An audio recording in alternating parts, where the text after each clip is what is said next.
Famous Jameis is getting some advice from Johnny Football. That's right, Johnny Manziel wants to give Jameis Winston some advice. Kerry Chow alongside ESPN NFL analyst Herm Edwards. Herm, you're already kind of smiling. What kind of advice can Manziel give Winston? Well, I think he can give him this advice, that the Heisman Trophy presents a lot of what I call attention, not only on the field but off the field, and Johnny Manziel had to deal with it. So he's walking in Jameson's shoes. Now, Jameson obviously eventually is going to be a professional football player, and Johnny's probably relating some of the things he went through, and if you look back at what he did, probably figured out right about now while he's holding the clipboard in Cleveland, you know what, I should have handled that a little bit different. Hey, well, speaking of which, considering he is holding that clipboard, is Manziel the right guy to be giving Winston some advice, considering all the things he had to deal with this offseason? Yeah, he is the right guy because he's walked in his shoes and he understands the pressure of being a Heisman Trophy winner. It's everything you do now is on display, and I think what he's learned is this: even though you may go out and do things and you feel like it's fine, the problem is when it's frowned upon, you bring a lot of people in the equation. And so you have to make better decisions off the field. And I think that's what Johnny's really telling him right now. He said, look, the things you do off the field, there is always a camera following you, regardless if you like it or not.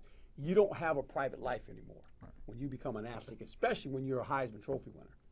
Before the start of last college football season, Jameis Winston actually famously said, and you know what I'm getting at, hey, if I ever get Manziel's disease, you know, hit me in the head because of all those issues. I mean, now the tables have turned, and it seems like Jameis is in far worse shape than Manziel was when he was in school. Well, he made some bad choices. There's no doubt about it. And you would think after what he said and watch Johnny Manziel go through this that he had learned. But sometimes you don't learn. Sometimes it's easy to say it, but it's hard to do it. And now he's going to have to walk the walk because going forward, I think he's going to be held accountable.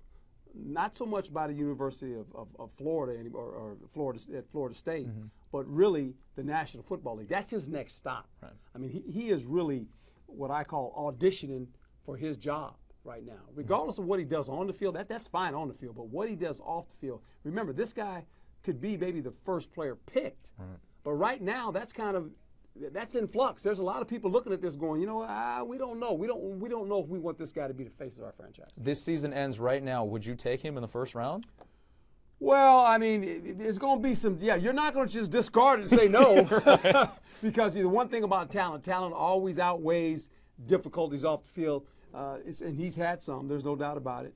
And I think you as an organization are going to have that conversation with the owner, with the GM. There's a lot of factors into this, and hopefully he's going to go on a straight and narrow now. I mean, they're young guys, they make mistakes, but you can't be a repeat offender, what I call it. And he's been a repeat offender, and that's never good. Never good. This guy always has good advice. Herm Edwards, ESPN NFL analyst. I'm Kerry Chow with your latest ESPN headline.